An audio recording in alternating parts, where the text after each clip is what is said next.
आइए, सुनिए, देखिए, समझिए सनातन सत्य।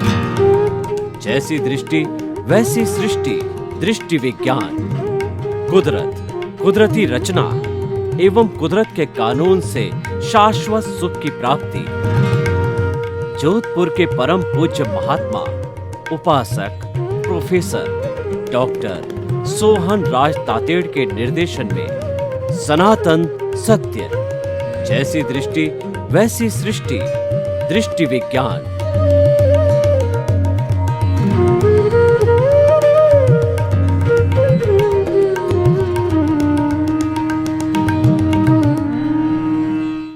कार्यक्रम के अंदर और सही दृष्टि सही सोच, soul of the science, right vision and right thinking कार्यक्रम में हम आपको जीवन के नए नए रहस्यों के बारे में बताएंगे कि किस तरीके से हमारा जीवन अच्छा निर्माण हो सकता है और हम अपना जीवन सुखी तरीके से जी सकते हैं, परिवार में भी सुख पैदा कर सकते हैं, हमारे समाज को भी एक अच्छा स्वस्थ समाज बना सकते हैं और विश्व को भी वसुधैव कुटुंबकम का अच्छा जो है वो हम बना सकते हैं। उसको इस कार्यक्रम में हम आपको दिखाएंगे और इस कार्यक्रम में प्रतिदिन हम नए नए विषयों को लेकर के प्रवेश होते हैं और हर विषय जो है हमें जागरूकता देता है, हर विषय हमारे जीवन का निर्माण करने वाला होता है। तो आत्मविज्ञान के अंतर्गत आज का हमारा विषय है कि कुदरत का कानून।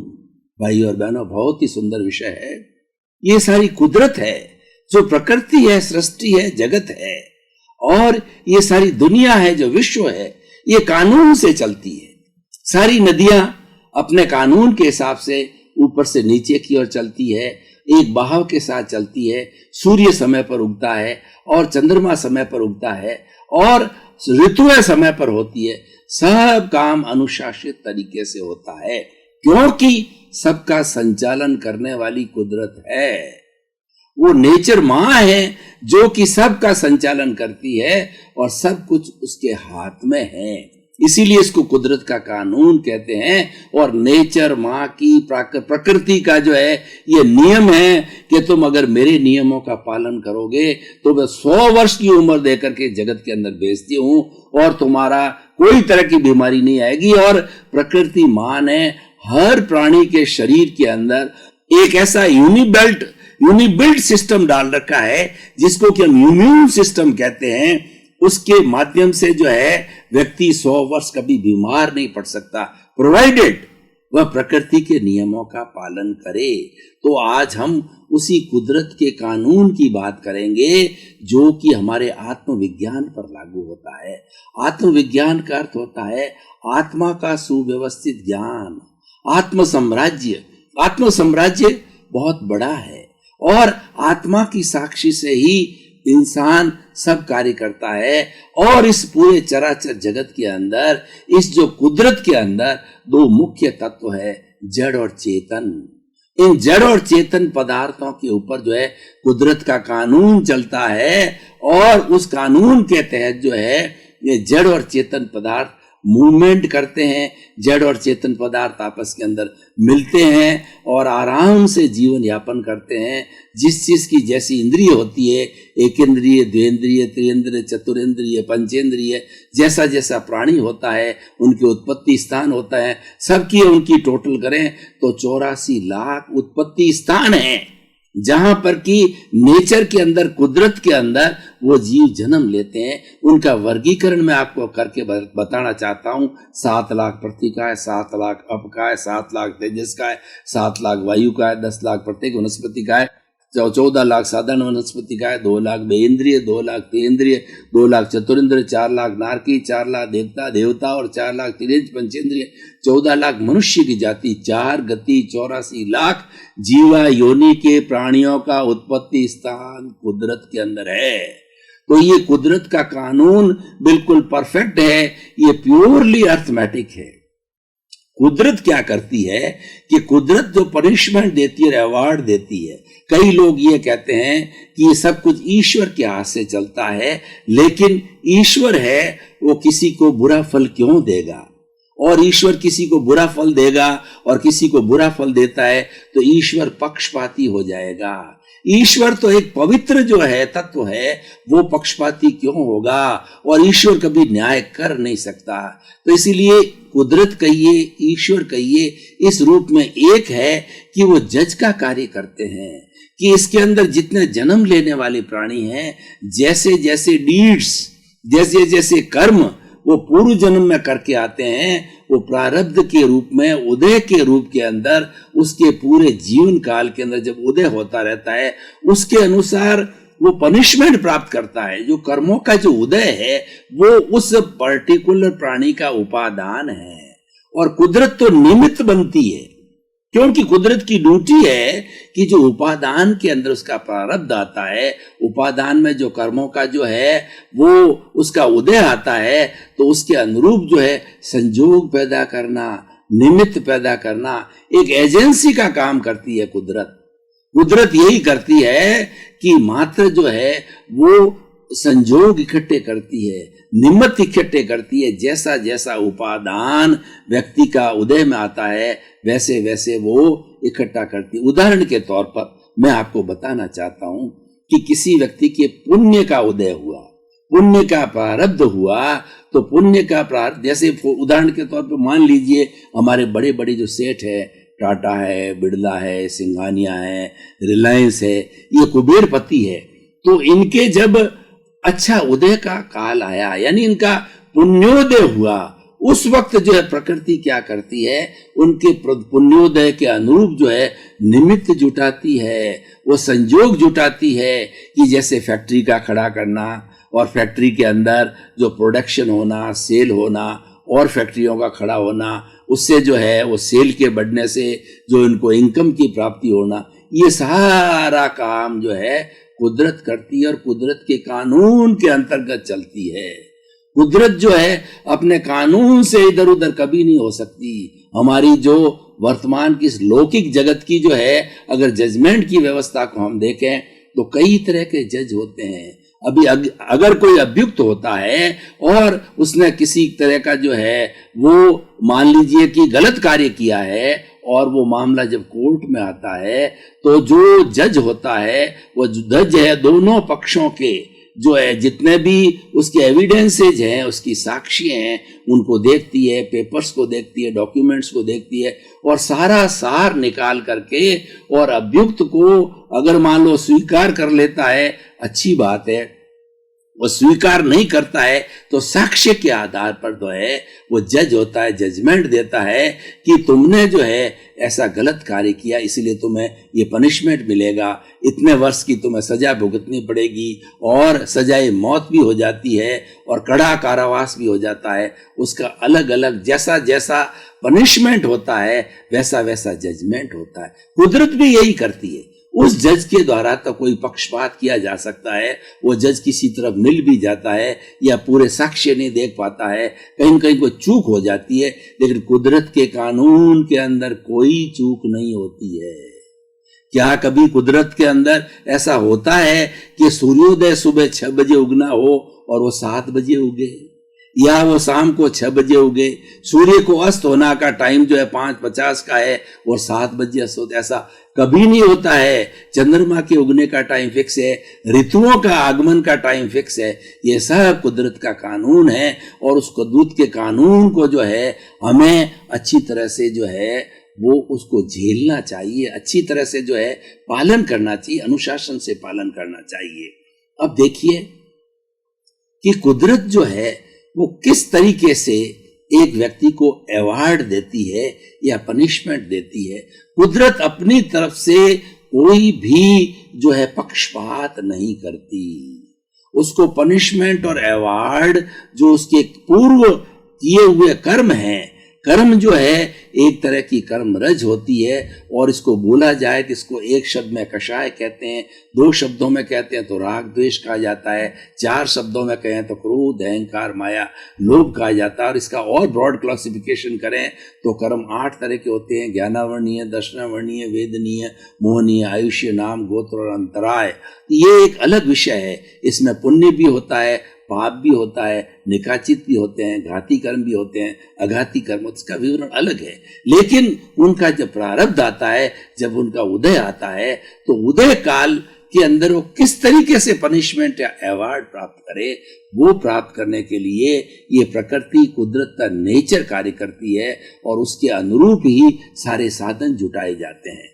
आप उदाहरण के लिए देखिए, जितनी ट्रेन्स चलती है, जितनी फ्लाइट्स चलती है, जितनी बसें चलती है, और उसके अंदर लोग जो है आते हैं, ये चट्टानें बनती है, पहाड़ बनते हैं, नदियां चलती है, समुद्र होता है, ये सारा कुदरत है। और ये कुदरत के कानून के अंतर्गत चलता है। और कुदरत के अंदर जैसा मैंने बताया कि जड़ और चेतन 2 तत्व होते हैं। तो जड़ पदार्थ तो क्या है कि वर्ण होता है, गंध होता है, रस होता है, स्पर्श होता है, गलन मिलन धर्मा है, और वो किसी तरह की संवेदनशीलता नहीं करता, सुख दुख की अनुभूति नहीं करता। लेकिन जो दूसरा घटक हमारे इस कुदरत का है, वो चेतन तत्व है, वह मुख्य है, वो आत्म तत्व है जो हमारा विषय है।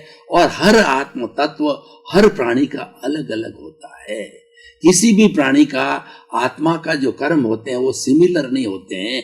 एक माँ के 2 बेटे जाए हुए होते हैं, एक ही सौतेले बेटे होते हैं, लेकिन दोनों के जो कर्म अलग होते हैं, इसलिए कर्मों की करनी अलग गिनी जाती है। उसमें से हो सकता है कि एक व्यक्ति एक ही समय में जन्मे हुए माँ के 2 बेटे, एक तो साधु सन्यासी बन जाता है और दूसरा लुटेरा भी बन सकता है। वो माँ का दोष नहीं है, वो प्रकृति का दोष नहीं है। वह दोष किसका है कि वो किस तरीके के डीड्स पहले करके आया, किस तरह के कर्म का अर्जन करके आया है, वो कैसा पुरुषार्थ पीछे से करके आया, उसके अनुरूप ये वर्तमान का भाग्य बनता है। जो हम पूर्व के अंदर पुरुषार्थ करके आए हैं वो आज का हमारा भाग्य, और आज जो हम पुरुषार्थ करेंगे आने वाले कल यानी आने वाले जन्म का हमारा भाग्य बनेगा। तो पुरुषार्थ से जो है भाग्य बदलता है, भाग्य से पुरुषार्थ बदलता है। इस तरह से सिक्के के 2 पहलू हैं और इनको अलग नहीं किया जा सकता है, एक दूसरे के पूरक हैं और ये प्रकृति से संचालित होते हैं। इनका जो उदय क्रियान्विति है ना, इनका एग्जीक्यूटिव पार्ट है, वो सारा कुदरत करती है। इसीलिए कुदरत को समझना बहुत ही जरूरी है। कुदरत जो है निमित्त जुटाती है, इसीलिए कर्ता कुदरत ही होती है, व्यक्ति कुदरत नहीं हो सकता। क्यों कि उसके हाथ के अंदर सारे साधन और सारे जो जितना भी संजोग है या निमित्त है जुटाने की ताकत नहीं है। वो तो इस नेचर माँ में है, इस कुदरत के अंदर है। तो भाई और बहनों, अब आप सोचिए, इतनी विशाल प्रकृति है और इतनी विशाल सृष्टि है, सबको हमको अवगाह दिए। अगर हम व्यक्तिगत स्तर पर बात करें तो कुदरत के कानून को हमें एक्सेप्ट करना चाहिए, उसके साथ के अंदर हमें कोई विरोध नहीं करना चाहिए, क्योंकि वह प्रकृति माँ हमें स्वस्थ रखती है, हमें स्वास्थ्य देती है, हमारा भरण पोषण करती है, हमें सुख देती है और शांति देती है। एक व्यक्ति के सूर्योदय से लेकर के शाम के जीवन या सूर्योदय से सोकर के वापस सूर्योदय तक 24 आवर्स की दिनचर्या को देखें तो 24 आवर्स की दिनचर्या के अंदर व्यक्ति को कितना उतार चढ़ाव जो विचारों के अंदर आता है और कितने लोगों से संपर्क होता है और कितनी कितनी चीजें उसके संजोग में आती है। अगर हम कहीं ट्रेवलिंग कर रहे होते हैं तो 24 घंटे में ट्रेन के अंदर हमको कितने कितने तरह के लोग मिलते हैं, मेल मिलता है, फीमेल मिलता है, जो लूले भी मिल जाते हैं, लंगड़े भी मिल जाते हैं, अपाहिज भी मिल जाते हैं, सभी तरह के मिलते हैं। तो सब ये कुदरत के कानून के तहत संचालित होते हैं और हमारा जिसके साथ जब जिस समय संयोग होगा उस समय में हमें वहां जाना पड़ेगा, वहां हमको कुदरत ले जाएगी। कुदरत को व्यवस्थित शक्ति भी कहते हैं, इसको हम साइंटिफिक सर्कमस्टेंशियल एविडेंसेस भी कहा जाता है। ये सब संजोग और ये सब जो है निमित्त जुटाती है।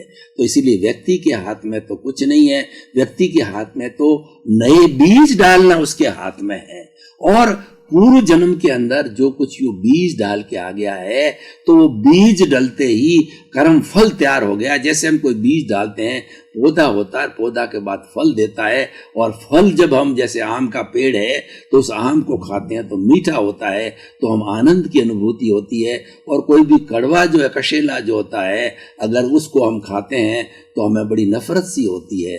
तो ये सारे फल जो है ना, वो हमारे ही किए हुए हैं, हमें ही उनको अर्जन किया है, वो बोकर के आए बीज है। मात्र कुदरत तो क्या करती है, उसको उद्घाटित करती है, और जैसे जैसे उसके जो प्रारब्ध और जैसे जैसे उदय काल है, उसके अनुरूप जो है व्यवस्थाएं बिठाती है। इसीलिए हमारी कुदरत है एक बहुत बड़ा मैनेजर है, कुदरत है बहुत बड़ा व्यवस्थापक है। इतनी बड़ी व्यवस्था करता है, एक नहीं मात्र 84 लाख जीवा योनि के प्राणियों की नरगति, तिरंज गति, मनुष्य गति, देव गति और मोक्ष भी कुदरत पे है। मोक्ष के अंदर जो जीव रहते हैं, जो कि आनंद के साथ रहते हैं, जो अरूपी होते हैं, वो अनंत ज्ञान, अनंत दर्शन, अनंत शक्ति और अनंत सुख का भंडार होते हैं, वो भी कुदरत के अंदर होते हैं।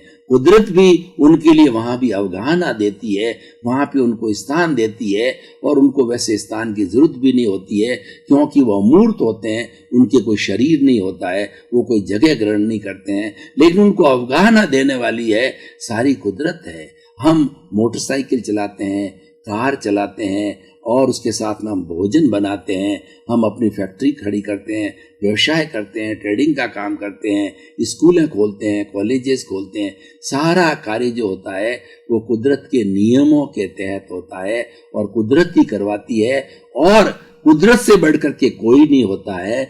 मान लीजिए कि कोई ऐसा व्यक्ति है कि वो कॉलेज खोलना तो चाहता है, लेकिन उसके भाग्य के अंदर कॉलेज खोलने का उसका उदय नहीं है, उसका उदय भाव नहीं है, उसके वैसे कर्म संचित किए हुए नहीं हैं, तो लाख भी प्रयास करे तो भी कुदरत वो साधन नहीं जुटाती है, क्योंकि वो उसके भाग्य में है ही नहीं है, वो कहाँ से आएगा। तो इसलिए कुदरत को समझने के लिए हमें द्रव्य, क्षेत्र, काल और भाव। द्रव्य क्षेत्र होता है वस्तु, वस्तु के अंदर जड़ होता है या चेतन होता है। जैसे मैं एक स्थान से दूसरे स्थान पे चला गया, ये द्रव्य है। और क्षेत्र का मतलब स्थान है। अभी मैं स्टूडियो में बैठा हूँ, स्टूडियो स्थान है। हम ट्रेन में जाते हैं, ए स्टेशन से बी स्टेशन पर जाते हैं, तो हमारा स्थान परिवर्तन होता है। द्रव्य क्षेत्र काल का मतलब समय होता है। हम सुबह जो है अपने घर से निकलते हैं और थोड़ी देर के बाद में हमारे वर्किंग फील्ड के ऊपर जाते हैं, या ट्रेन में बैठते हैं तो शाम को हम गंतव्य स्थान पर जाते हैं। तो ये काल होता है। द्रव्य क्षेत्र और काल। भाव, भाव का अर्थ होता है इस पीरियड के अंदर जो कुछ भी हमने, जैसे 24 घंटे के अंदर हमारे विचार कैसे रहे, विचारों का जो उतार चढ़ाव है वो भाव कहलाता है। इसलिए भाव बहुत उपयोगी होता है, और इन सब का संचालन भी कुदरत से होता है। क्योंकि भाव कब पैदा होंगे कि द्रव्य क्षेत्र काल जो है ना उनके सामने होंगे। जैसे कि पर्टिकुलर क्षेत्र के अंदर हमें किसी स्थान पर बैठे हैं, वहां मच्छर हमको काट रहे हैं, तो हमारे वहां भाव बिगड़ जाते हैं। भाव बिगड़ने की बहुत संभावना होती है। उन मच्छरों के प्रति हमारा राग द्वेष आ जाता है। हम ऐसे स्थान पर चले जाते हैं जो डाकुओं का स्थान हो, तो वहां पर हमें भय लगता है। लेकिन कुदरत तो सब जो है अपने अपने कर्मों के ऊपर सबको अवगाहना देती है, और सबके स्थान बने हुए हैं। लेकिन वो द्रव्य क्षेत्र काल के अनुरूप ही हमारे भाव बिगड़ते हैं। जब भाव बिगड़ते हैं उसके साथ राग द्वेष जुड़ता है, और राग द्वेष ही सब कर्मों का बंधन होता है। और राग द्वेष से ही हमारे भाव बिगड़ने के कारण हमारा भाव बिगड़ता है, और हमारे नए कर्म जो है वो संचित हो जाते हैं। नए कर्मों का बीजारोपण हो जाता है। अगले जन्म में जाकर के उसके कर्मों का उदय होता है, और ये सारी व्यवस्था चलती रहती है। और इसको काल, स्वभाव, कर्म, पुरुषार्थ और नियति भी प्रकृति है। प्रकृति और कुदरत एक ही चीज है। प्रकृति, नेचर, कुदरत, कॉस्मोस, ब्रह्मांड, दुनिया, ये सब एक ही बात है, और ये पूरा एनर्जी से भरी हुई होती है। हम क्या चाहते हैं? अगर हमने पॉजिटिव थिंकिंग किया तो कुदरत से हमको पॉजिटिव जो है एनर्जी तुरंत मिल जाती है। हमारा पुरुषार्थ है, ये हमारी जागृति है कि जो कुछ जीवन की फिल्म हमारे साथ में जुड़ रही है, उस फिल्म के साथ में हम कितना राग द्वेष मिलाते हैं। अगर राग द्वेष नहीं मिलता, हम कोई प्रतिक्रिया नहीं करते, कोई ओपिनियन नहीं करते, कोई दखो दखल नहीं करते, कोई इंटरफेरेंस नहीं करते और उसके बीच में कोई डिस्टर्बेंस नहीं करते हैं, तो हमारे भाव नए नहीं बनते हैं, हमारे नए कर्म बीज नहीं पड़ते हैं। तो कर्म बीज नहीं पड़ने से हमारा नेक्स्ट जो है वो कर्म फल बाकी नहीं रहेगा, और कर्म फल बाकी नहीं रहेगा तो वो स्थिति हमारी मोक्ष की अवस्था हो सकती है, क्योंकि हमारे कर्म बीज बाकी नहीं है। जिन्होंने फिजिक्स को पढ़ा है तो sinusoidal waves, cos theta, sine theta, wave length, wave frequency को वो जानते हैं। तो सारी दुनिया के अंदर ये वेव्स चलती रहती है और वेव्स का रूपांतरण होता है। ठोस है वो द्रव में बदलता है, द्रव गैस में बदलता है और गैस जो है पुनः ठोस में बदलती है। लेकिन इस पूरे पर्यावरण की, सापेक्ष पर्यावरण की एनर्जी वेस्ट नहीं होती है। और इसीलिए आइंस्टीन ने जो है एक फिजिक्स का सिद्धांत दिया कि E=mc²। m का मतलब मास, E का मतलब एनर्जी और c है कांस्टेंट। यानी इस दुनिया के अंदर जो भूतकाल के अंदर पूरी सृष्टि में जितनी एनर्जी थी आज भी विद्यमान है और आने वाले भविष्य के अंदर वो विद्यमान रहेगी। मात्र रूपांतरण होता है। मैं जो बोल रहा हूं ये रूपांतरित होकर के टीवी में आएगा और आपको सुनाई देगा। जितनी भी हमारा साउंड सिस्टम है, जितना हमारा दृश्य सिस्टम है, वीडियो सिस्टम है, ये सारा जो है इस सापेक्षता से चलता है और ये वेव्स के सिद्धांत से चलता है और रूपांतरण होता रहता है। रूपांतरण होकर के और हम सारे कार्यकलाप करते रहते हैं। तो भाई और बहनों, आप देखिए कितना सुंदर विषय है। इस विषय का ज्ञान कीजिए। और जब तक व्यक्ति को ज्ञान नहीं होता है, वो अज्ञानी होता है। तो अज्ञानी होना ही सबसे बड़ा दुख का कारण है। और जितने हमारे भारतवर्ष के 55 तरह के जो धार्मिक दर्शन हैं और विश्व में 365 तरह के आज धर्म दर्शन विद्यमान हैं, सब ने एक ही बात बताई है, दुख का कारण अविद्या है, अज्ञान है। दुख का कारण कषाय है, दुख का कारण क्रोध, मान, माया, लोभ है, दुख का कारण राग, द्वेष है। कुछ भी शब्द दिए जा सकते हैं, पुण्य है, पाप है, लेकिन सबका भावार्थ एक ही है कि अगर हमें ज्ञान नहीं होगा तो हम कष्ट पाते रहेंगे और इस जो है दुख की जो है हमारी ये श्रृंखला है उसको भोगते जाएंगे, जन्म जन्मांतर भोगते जाएंगे। तो रियल रिलेटिव का जो ज्ञान है वो सच्चा हमें आत्मा का ज्ञान कराता है। और जे एगे जाने ते सब्बे जाने, जे सब्बे जाने ते एगे जाने। जिसने एक आत्म तत्व को जान लिया उसने पूरे ब्रह्मांड को जान लिया। जिसने पूरे ब्रह्मांड को जान लिया वो उसने एक आत्म तत्व को जुड़ा हुआ। दोनों सापेक्ष है। आत्म तत्व निरपेक्ष होते हुए भी जब वो जड़ के साथ मिलता है जो सापेक्ष होता है। इसलिए रियल और रिलेटिव को हमें समझना चाहिए। रियल हमारी आत्मा है और उसके बाद में सारा जितना कार्यकलाप है वो सारा रिलेटिव है। शरीर रिलेटिव है, हमारे रिश्ते रिलेटिव है, धन दौलत हमारा रिलेटिव है, हमारा घर परिवार रिलेटिव है, हमारा कार बंगला है, ये सब रिलेटिव। और रिलेटिव चीज़ें हमें सुख देती है, हमें साधन जुटाती है और ये जीवन को यापन करने के लिए रिलेटिव का बहुत बड़ा महत्व है। लेकिन निष्कर्ष की भाषा में बात करना चाहूँगा कि हमारा मूल तत्व है वो आत्म तत्व है। आत्मा की हाजिरी से ही सब कुछ काम होता है। आत्मा की हाजिरी से मनुष्य ही नहीं प्राणी मात्र भी हलन चलन करता है, सुख दुख की अनुभूति करता है। और जब आत्म तत्व उसमें से अलग निकल जाता है तो पेड़ गिर जाता है, सूख जाता है, उसको जला दिया जाता है। आदमी का शरीर जो है आत्मा के निकलने के बाद में जला दिया जाता है। हर प्राणी का शरीर आत्म तत्व के निकलते ही वो जड़ बन जाता है और जड़ बन करके और उसका उपयोग जड़ के रूप में कर लिया जाता है। जड़ के अंदर कोई जो है चिंतन मनन नहीं होता है, उसके अंदर कोई संवेदन नहीं होता है। तो मैं आपको बताना चाहूँगा कि हमें जो है वो इस सारे कॉन्सेप्ट को समझना बहुत जरूरी है। हमारा आत्मविज्ञान गूढ़ रहस्यों को बताता है और ये लगातार बताता रहेगा कि हमारे जीवन से जुड़े हुए क्या गूढ़ रहस्य है। आज असंख्य तरह के ज्ञान हैं। इंटरनेट को खोलिए तो आप असंख्य तरह की विद्याएं आपको मिलेगी, लेकिन सबसे बड़ी विद्या है हमारी आत्मज्ञान है, हमारा आत्मविज्ञान है कि उन जो विद्याएं हम तैयार करते हैं उनको कौन पढ़ाता है, उनको पढ़ाने वाली ये आत्मा होती है। इसलिए आत्म तत्व को जानना बहुत जरूरी है। भाइयों और बहनों, आपका बहुत बहुत धन्यवाद। आप ये जो हमारा आत्मविज्ञान कार्यक्रम को बराबर देखते रहिए। इसके अंदर जीवन निर्माण के बड़े बड़े सूत्र बताए जाते हैं। सत्संग की जाती है कि हमारे मनुष्य जीवन को हम कैसे सफल बनावें, और सबसे बड़ी बात है कैसे हम अच्छे इंसान बने, कैसे हम एक अच्छे परिवार का निर्माण करें, कैसे हम अच्छे राष्ट्र का निर्माण करें, और कैसे विश्व का निर्माण करें। और प्रतिदिन नए नए सूत्र दिए जाते हैं। आप हमारे साथ जुड़ रहे हैं और रोज जुड़ते रहिए, इसको एक दिन भी मत छोड़िए ताकि कंटिन्यूटी होगी। तो आत्मविज्ञान कार्यक्रम देख करके अपने आत्मा की शुद्धि करें, और आप ये लोक और परलोक दोनों का अच्छा बना करके इस मनुष्य जीवन का पूरा सार निकालें। आपके प्रति मंगल भावना।